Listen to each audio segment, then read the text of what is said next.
So in today's episode, we are going to be exploring the part 4 in the Dear Nice Girl, Awaken Your Dark Feminine Energy series.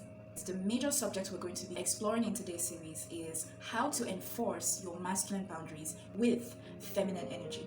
Now, this particular part, I must confess, is my favorite of the whole parts in the series, because this particular topic is the heart of the subject around dark feminine energy. In women, or in the case of men, we'll call it dark masculine energy. So this topic that I'll be treating today is literally the heart of it. So that is why this is going to be the final part of the series, and also the most important part of the series. So in today's episode, we're going to be exploring 6 ways every lady should enforce her masculine boundaries with her feminine energy, or using her feminine energy. Power is a heavy and lethal force. There is a way to carry power that can cost you your soul, and there is a way to carry power that elevates and preserves the light in your soul.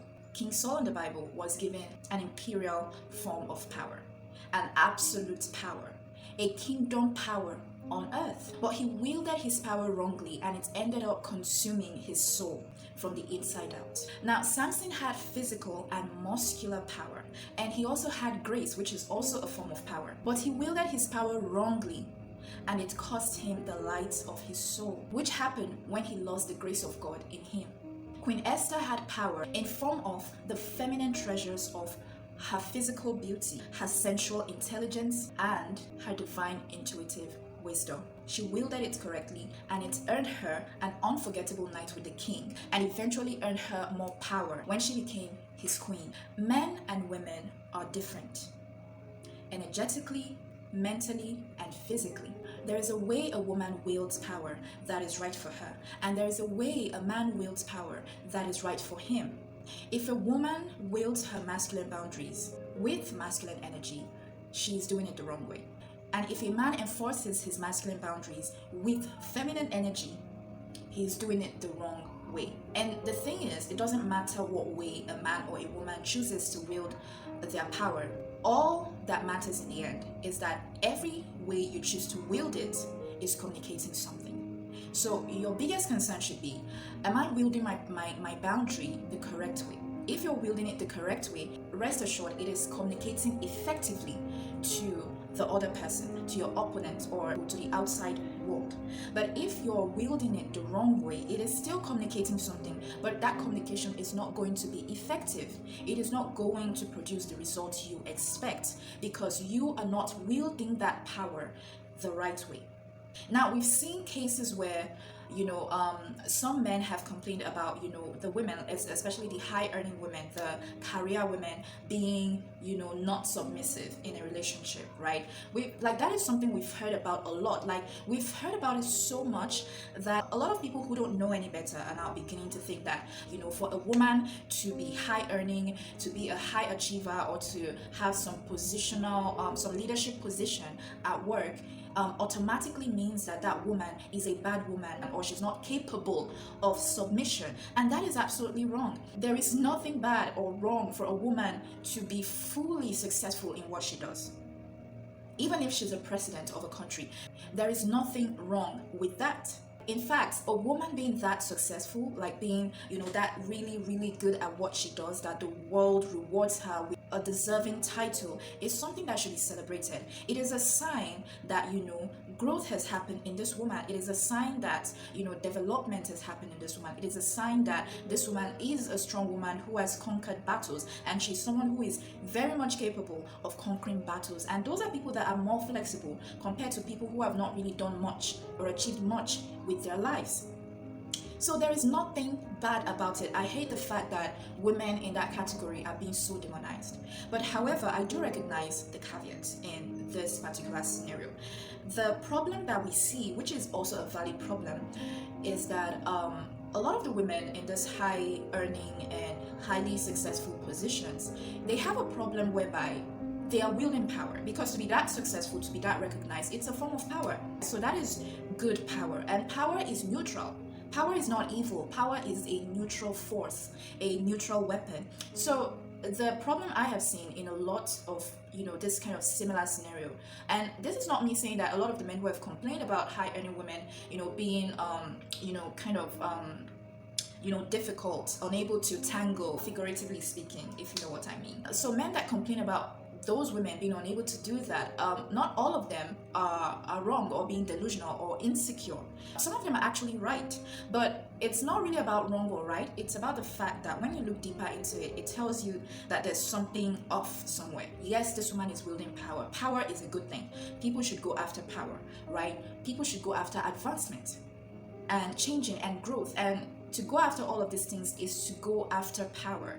However, in this particular situation, the problem that I have found is that these women are actually wielding their power the wrong way. And because they are wielding their righteous power the wrong way, it sends off the message that they don't even mean, they don't intend to pass across. It sends out that message to the rest of the world. It sends that message to their partners.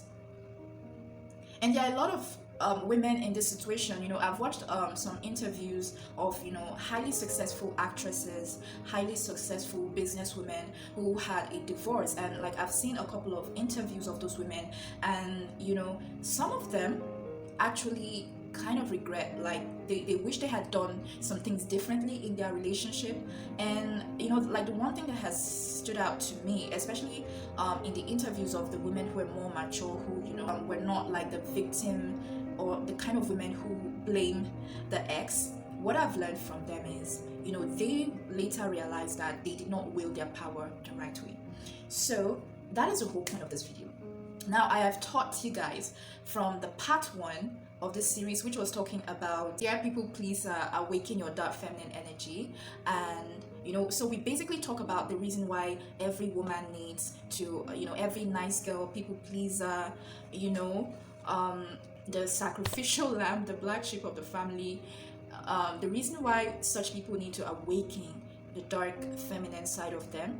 That was what we basically talked about in this video, and it's so great. You guys should check it out. In the second part of the series, we talked about how masculine boundaries protect and preserve feminine energy. So this was where I kind of went and dived deep into why every woman, every feminine woman, like if you seek to be feminine in this world, why you need to look into masculine boundaries, why you need to have boundaries. And we also explained that boundaries are actually masculine because it is a force. It is a very heavy force that needs to be wielded. It's quite heavy. So we established that boundaries are masculine in nature, spiritually, energetically, and all of that. And the third part of the series, we talked about the 4 masculine boundaries that preserve your feminine energy. So this is where we talked about like the main masculine boundaries that every woman needs to establish. She needs to construct and build, right? So that is why in this 4th episode today, we're diving into the subject of how to wield those boundaries. And like I said earlier, it is very important that we know how to wield the boundaries that we now have, so that we don't end up on the other side that we do not wish to be at. So earlier I talked about the example, I gave the example about the high achieving women. On the other side of it, which is like in the side of men, we also see like let's say like fathers that are very driven in their career and all of that. Like they've built a formidable character and personality. They are well respected in their place of work and all of that, which is a form of power. But because they wielded their powers the wrong way, they were not as effective in their families. They did not get to communicate respect and love effectively within their family just because of the way they wielded the power that they have. So this subject of how to carry power is extremely, extremely important. The thing is, like I said, power is neutral. If you wield it the right way, you will get the things that you expect, like goodness and blessings will follow you. But if you wield it the wrong way, you will be the one calling curses onto you, because you would end up sabotaging relationships that you wanted to save, relationships that you wanted to grow old with. You would end up sabotaging friendships. And as someone who has wielded power wrongly in the past, and it has definitely cost me some good relationships, I know this so well. I know and I understand that how you carry your power truly matters. The 6 ways a feminine woman should enforce her masculine boundaries. So the first way to enforce your masculine boundaries with feminine energy is to clarify your non-negotiables. So make a list of the things you will never compromise on as a lady. Make a list of them, write it out if you must, so you can know exactly where your line is. It's very, very important. The field of socializing with people, it's like a battlefield. The moment you are in a socializing circle of people, right, you're making impressions. So whether you're talking or you're not talking, you're communicating something. Your posture is communicating something. The way you sit is communicating something. Whether you're looking people in the eyes or you're looking down, all of these things are communicating something. I've talked about this in my previous videos. So you need to understand that, like, when you meet people, you want to know your non-negotiables, especially in relationships. Like, I'm talking about romantic relationships now, in dating, relationship, marriage, and all of that. You need to know your non-negotiables. For instance, your personal space, how you don't like to be spoken to, and also your time, right? So if you're someone who doesn't like to be spoken to a certain way, like, these are part of your non-negotiables. This is something you should be ready to communicate at the start of a serious relationship with someone. So if you're also someone who does not tolerate, or you cannot tolerate, people that are negative, people that speak negatively about themselves, this is something you should be ready to communicate. So you should always know your non-negotiables. So how does this help you enforce your masculine boundaries? Like I said, your non-negotiables is like knowing where your line is. So it's a situation whereby if that line is crossed, you know that it can trigger you. So for instance, for someone who maybe once battled with sexual lust, or sex addiction and that sort of thing, and you went through your period of healing from that habit or deprogramming that habit, and you're now about to get into a relationship, you can communicate that you don't tolerate kisses, you don't do kisses, you don't do sleepovers and all of that. So when you communicate that, if the person you're in a relationship with is someone that respects you, they understand that, okay, that is a line that they are not to cross when it comes to you. So they get it, that is a line they should not cross. But if this person is disrespectful towards you and they still go ahead to cross that line, that is something that could trigger you. So this is why you need to know your non-negotiables, so that you can communicate it in every relationship, and so that you can also, by that action, prevent the possibility of being triggered when you least expect it. When you get used to communicating your non-negotiables with people, that protects you from the need to fight someone for crossing a line with you. Because when you're around people that are respectful, which I said in the, I always reference this video, right, you guys?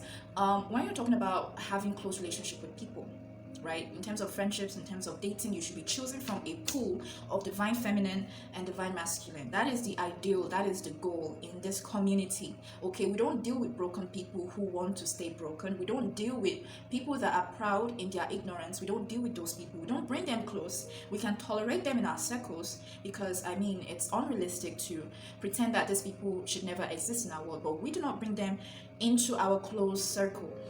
So if you're in a circle of divinely empowered individuals, you don't have to worry about ever having to fight them on breaking one of your non-negotiable boundaries. Because when you communicate it to them in time, they will do their best to keep up.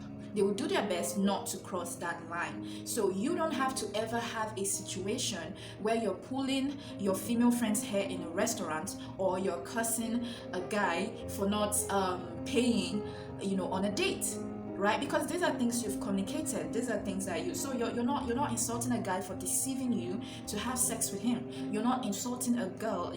You understand what I'm saying? Like, all of those crazy scenarios, you will never be caught in those scenarios, because you are the girl who communicated her non-negotiables in time. So the second one I have on my list is actually one of my personal favorites. Okay, so the second way to enforce your masculine boundaries with feminine energy is to deploy consequences consistently. How do you do this? As a high value woman, this is one of your most effective weapons in your feminine arsenal. And what is this? What is this power? The power of your consequences. So my personal advice on how to enforce your consequences with consistency is to master the art of punishing when they break your boundaries and rewarding when they honor your boundaries. So it is a divine principle to reward people who do right by you. But the part that people do not preach enough is that it is also a divine principle of power to punish people who do wrong by you. Like, you need to make that a norm in your life. You really, really need to do that. So I remember the times when I was a good girl, when I was still a nice girl. So something that I have learned to start doing in my relationships with people, especially my friendships, even my relationship with my siblings, is whenever I communicate a boundary to anyone, I always state the consequences. So one thing you want to learn to do is to learn to state your consequences and be ready. Be absolutely ready and ruthless to follow through whenever they break it. So for instance, let's say that you're having an argument with a friend and they keep raising their voice at you. They keep raising their voice at you, and you are someone who does not like people raising their voice at you, and this is something that you have communicated. So you're telling this friend while he is raising his voice at you, and you're like, if you keep raising your voice at me, I will end this conversation.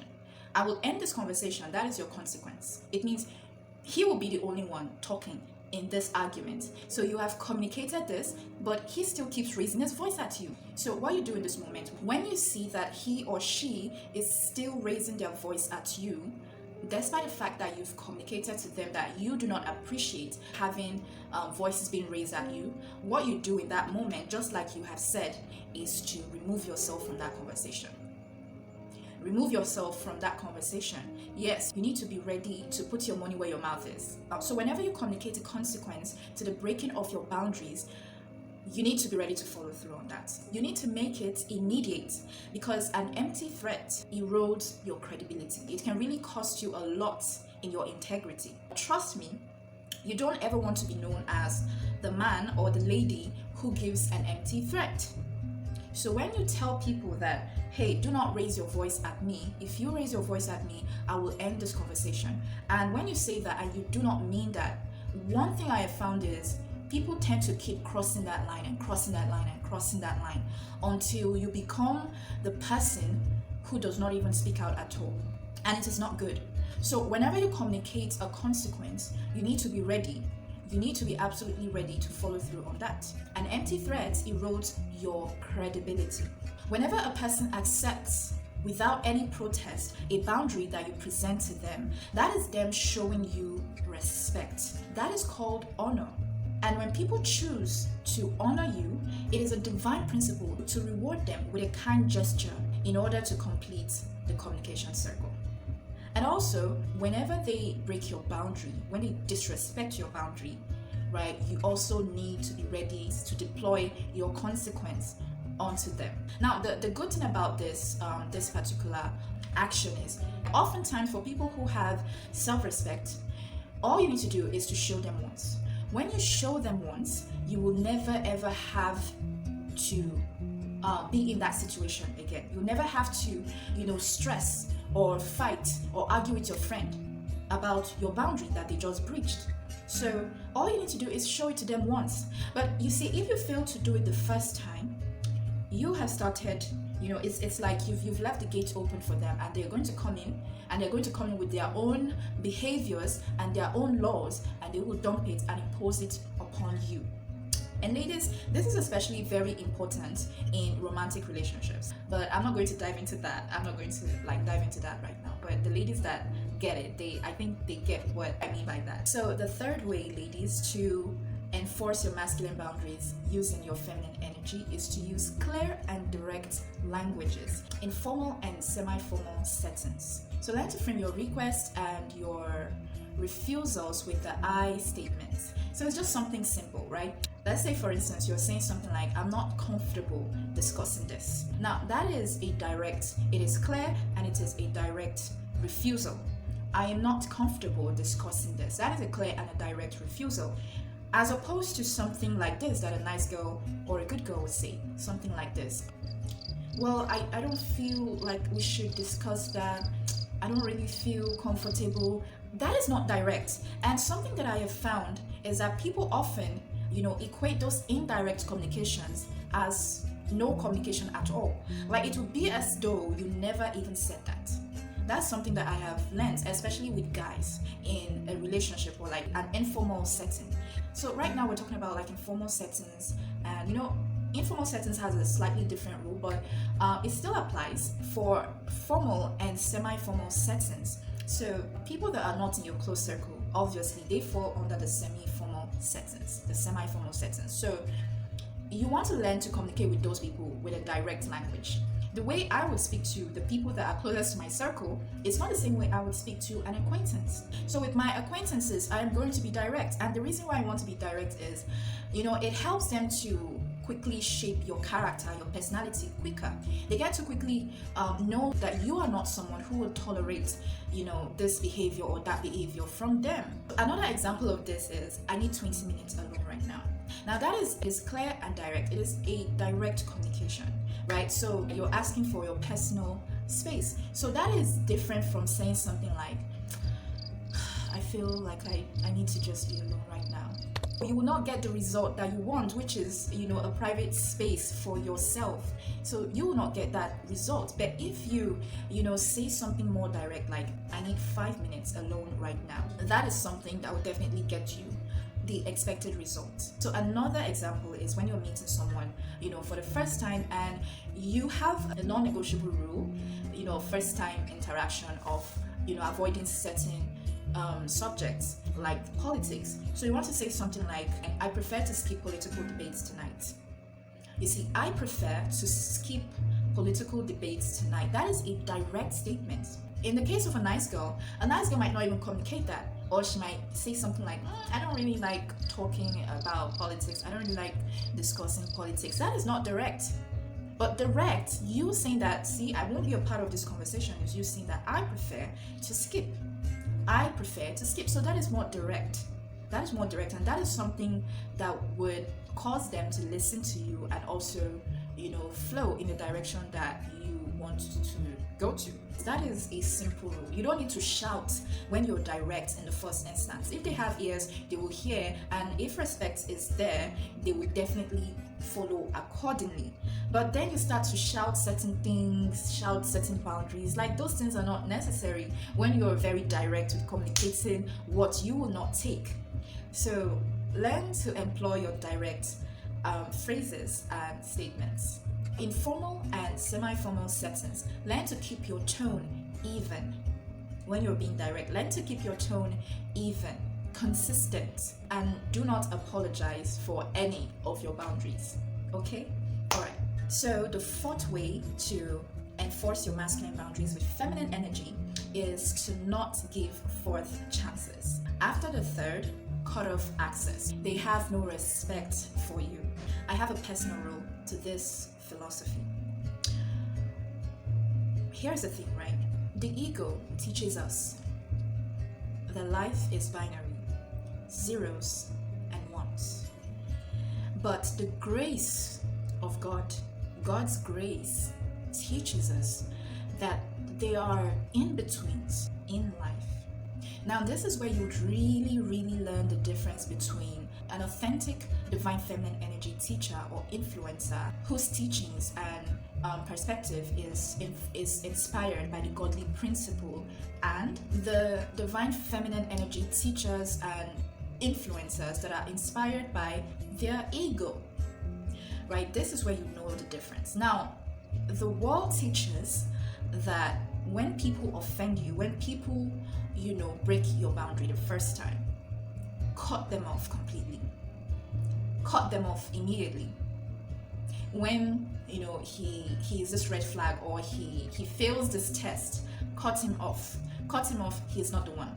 When he fails to meet your list, when he fails to be, 6 feet tall, or he fails to have 6 figures or he doesn't make 6 figures in his account, cut him off. Or when she falls below the standard, when she's under a 5/10, cut her off, right? That is what the world preaches and teaches. Now, that is a teaching that is coming from the ego. It's inspired and it's empowered by the ego. My rule as a divine feminine woman, empowered by godly principles and a godly perspective, is if someone breaks my boundary the first time, they most likely made a mistake in assuming that I fight that way. And if they break it the second time, it is most likely a habit, and they are likely struggling to get used to the requirements of my territory, which is new to them. But if they break my boundaries the third time, then I realize that they don't respect me enough to try. And so, as a result of that, I will then punish them by cutting off their access to me and my attention from them.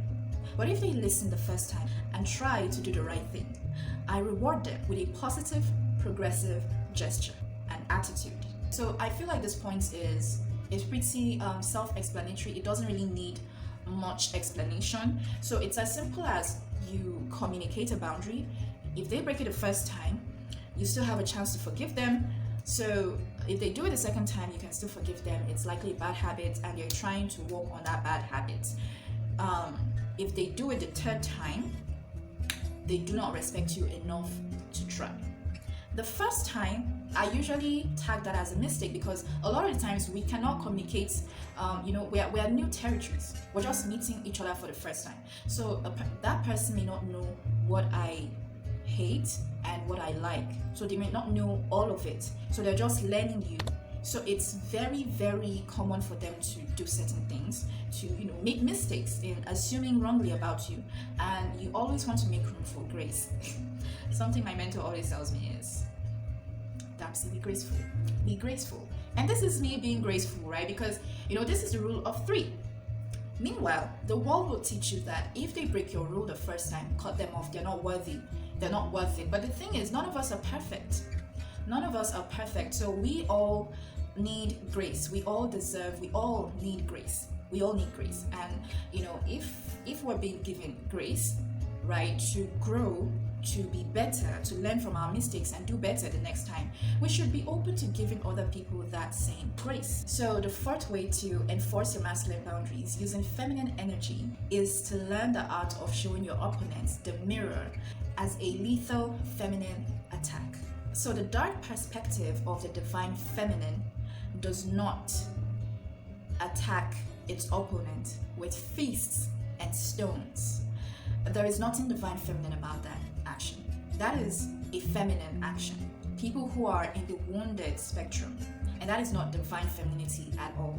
And the dark perspective of the divine feminine does not attack its opponent by pulling hairs in restaurants or in bars, or speaking low vibrational words, insultive words at its opponents, like people of lower class, people with no grace and no self-respect, no dignity, no regalness in them, no refinement in their character.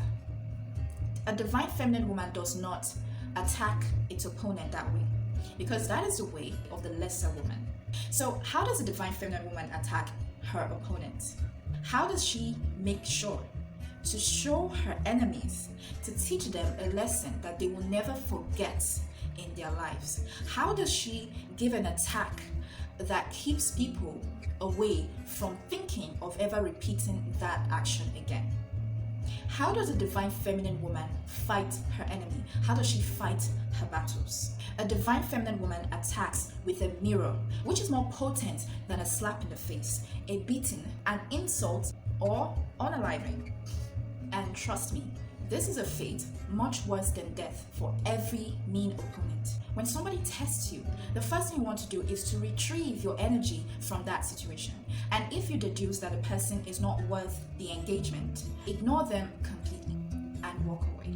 But should you choose that this person is actually worth the engagement, this person is actually worth teaching a lesson, this is how you attack them in a dark, divine, feminine way. That is extremely precise, cold, and lethal when it comes to crippling their dignity and pride before the eyes of their very own self-esteem. You can achieve this by 2 ways. A primal stare down and letting the fool explain their own wisdom. Oh my god, like you guys have no idea. This right here is my very own favorite weapon of social psychological warfare. For instance, it is common sense to not insult a person in the course of a civil argument. But the moment you are disrespected with a direct insult from an opponent, take a deep breath. Strip the person naked with a primal stare down. I call this the art of showing the mirror. It is kind of what Tywin Lannister did to Joffrey in this scene. Take a look. I am the king! I will punish you. Any man who must say, I am the king, is no true king. I'll make sure you understand that when I've won your war for you. My father won the real war. He killed Prince Rhaegar. He took the crown while you hid on a costly rock.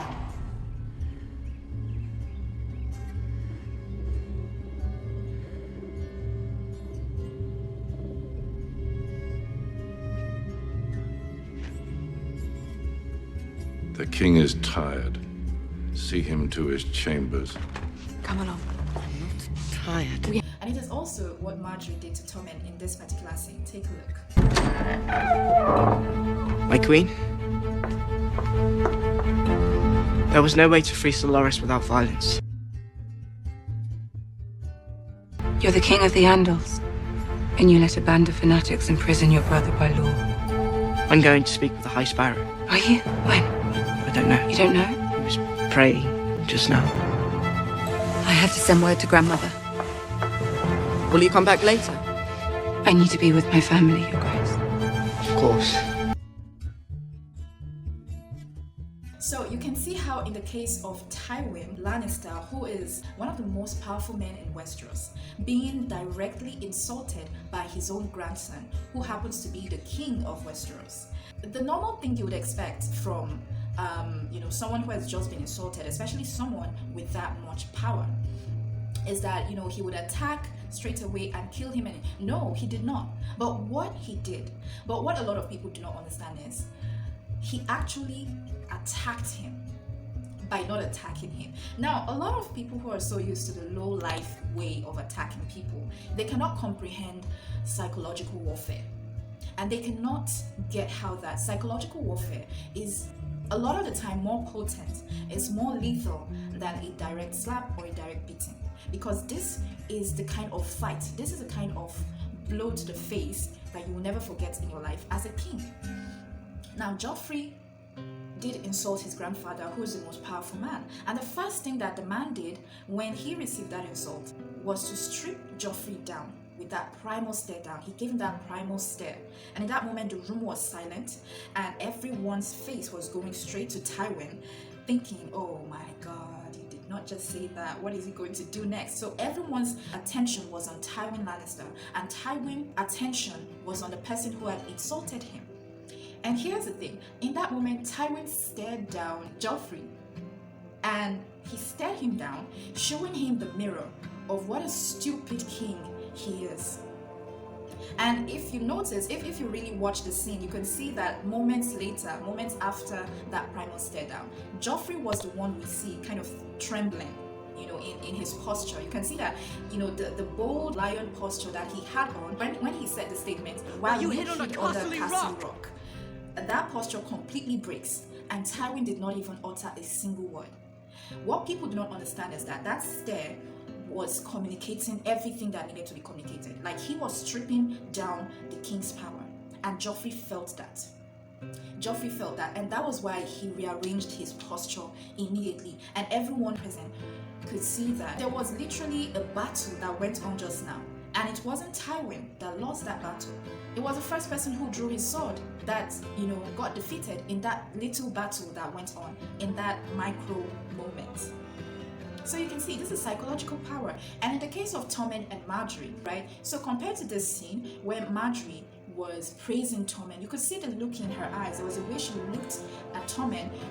We all know that she was just psychologically playing the guy, but the way she looked at him, and he was looking at her, and you could see through her eyes that she is in awe of him, and she really sees him as this king, right? She was intentionally projecting that image onto him so that he will believe that she truly respects him, and that would give her a form of power, because that means he would trust her more than he trusts his own mother. But now you can see what is happening in this current scene, how that in this moment when Tommen, being the king of the 7 kingdoms, he has all the power at his disposal to literally punish the people who had attacked his own in-law. She's trying to get him to do something about it, and he's here telling her that he literally cannot do anything about it. And then she immediately looks at him. The way she looks at him, something happened there in that scene. Like Tommen could immediately recognize that, once upon a time, my wife looked at me like the king, the all-powerful king. And in this moment, she's looking at me like a failure. She didn't have to say it with her own mouth, but he felt it. He immediately felt the pressure. He could see it in her eyes that he has disappointed her. He could see how small he suddenly is through her eyes, because that was the image that she was projecting with her eye contact, with that primal stare that she gave him. That was the image that she was projecting him in her mind. She was looking at this once upon a time powerful king of mine. In this moment, he is nothing. He is nothing but a powerless boy who cannot even protect his brother-in-law and protect the heart of his own wife. How powerless, how useless you are. We'll find another way. That was the image she was projecting, and Tommen immediately caught up to that. And you can see how, his resolve was weakened, his strength, his confidence, everything was weakened, and he didn't even know, the next wise question to even ask. Will you come back later? I need to be with my family, Your Grace. Of course. Like, he completely lost his composure as a man in that moment. And that was as a result of a primal stare down, showing him the mirror through your eyes. Tywin and Marjorie are an excellent example of that. In the second way, right, whenever someone insults you indirectly or passively, those friends that like to make passive-aggressive statements. Maybe you're hanging out with your group of friends and you guys are all having fun and all of that, and one of your friends who maybe just accidentally or for some reason knows one of your dirty laundry, and this friend decides in that moment to kind of hint at that dirty laundry while you're in the midst of your other friends that have no clue about that dirty laundry at all. We all know that is a form of an attack. That is a form of an attack. It is a disrespect to your character as a person, right? So in that moment, you can either decide to, okay, are you going to ignore this friend, or are you going to teach them a lesson that they will never forget? Are you going to attack them back? And remember, guys, like I said, we do not attack by pulling hair or insulting. This is where you employ the second way of showing the mirror. So when an insult from a person is clearly indirect or passive, so you want to ask them a question. Ask them this question: what do you mean? When you do this, you're setting the person up to explain their stupidity before others. And people who do this purposely, especially narcissists, this is something that they hate. They hate when you put their dirty laundry, when you literally, show their true form in form of every other person that they've been trying to deceive. So that is why I was laughing. I love playing this trick on narcissists, basically, like narcissistic acquaintances. So this is definitely one of my favorites for sure. You can siphon them even more by retrieving your energy and exposing their stupidity with your eyes or with a simple direct question, asking them to explain their actions. This act firmly communicates that you see them for the insecure fool that they are, and that is a very shameful experience for a lot of people who engage in this sort of mind games and low vibrational behavior. So the trick is to imagine them looking entirely foolish and stupid, and to use your stare to paint that picture on their body while you look at them. So that is called a projection. When you project it, for some reason, I don't know all the scientific explanation behind it, but for some reason, when you project that stare onto people, every other person can't see. And especially the person you're projecting it onto, they can see in your eyes that you see them for exactly what they are. They can almost see that image. It's like a telepathic communication sort of thing. So, but believe me, guys, like this This really works on narcissists. They hate this so much. They hate this so much because they're one of those people that, can hide their personality. So they hate it when someone sees them for who they are and, exposes that in the midst of other people that are not as informed or as, aware of matters like this. So when you retrieve your energy and you show them the mirror, you are spiritually communicating to them that you're not worth my precious attention. So next time, they know better than to test you in that manner because they know that their stupidity would be laid bare for all to see. And that is something that they do not like. That is something that narcissists and people who play psychological mind games do not like. Manipulators, psychopaths, all of them, they do not like that. It's just like what the Bible says. If you resist the devil will flee from you. So you are able to resist the devil. You're not necessarily communicating it, but the psychological communication is far more powerful. This is one of the tricks. This is one of the power that I wish more women know that they have. You can do all of this without saying a word. Like the scene with Tywin versus Joffrey, he barely even said any word. He didn't say anything, and yet he defeated oh my god. I know that for most of us who are Game of Thrones fans, that was one scene that was very, very satisfying. Because trust me, ladies, this is more powerful than playing defense. This is more powerful than play defense. It is definitely more powerful. This is giving alpha sovereign power, right? It is not you playing defense like a sheep. This is you giving a counter attack. It just really establishes you as a force to be reckoned with, like someone to really, really watch out for and take seriously. When you flip the script and retrieve your energy and strip them of their dignity with a primal stare down, that is the most lethal nuclear level attack a woman can give to anyone in this world. And you can do all of that while just sitting pretty. You're not raising your voice, God forbid that it's written somewhere in the news, in the archives of world news that, this feminine woman was once videoed or cameraed pulling people's hair, pulling someone's hair, fighting in a very low behavior. No, it will never be recorded. But one person, your opponent, is going to remember that day, and it will be to them as though they had received a nuclear attack. So it will be a day that they will never forget, because nobody likes to have their dignity stripped down in front of everyone. That is not something that they will definitely test you on again. So stop defending yourself like a young girl on a mood swing and start attacking people who test you like a reigning queen, rightfully on her throne. Last but not the least way to enforce your masculine boundaries using feminine energy is to elevate your character. Alas, character is the foundation on which a formidable boundary and power can stand. So this particular point is more for yourself than for others. This shapes your integrity and aura building. So you have to cultivate an unshakable mindset and a sense of self. So you can do this in simple ways like internalizing that your needs matter as much as anyone else's. Practice daily self-talk.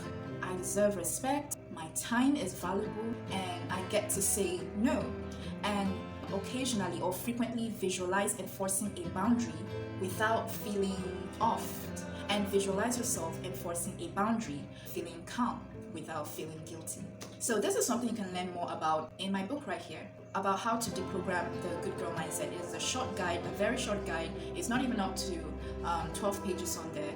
This book is literally going to take you from the wounded nice girl mindset that you have that has been programming you to think in a way that makes you always a victim to all the psychological warfare and to every other predators in the world. So this book is going to take you from that mindset. It's going to expose all of those wounded mindsets, and it's going to help you replace it with the right kind of mindset that you should practice and meditate on day and night, so that you can reprogram your mind with the right set of programs that a bold and confident woman runs with in her head.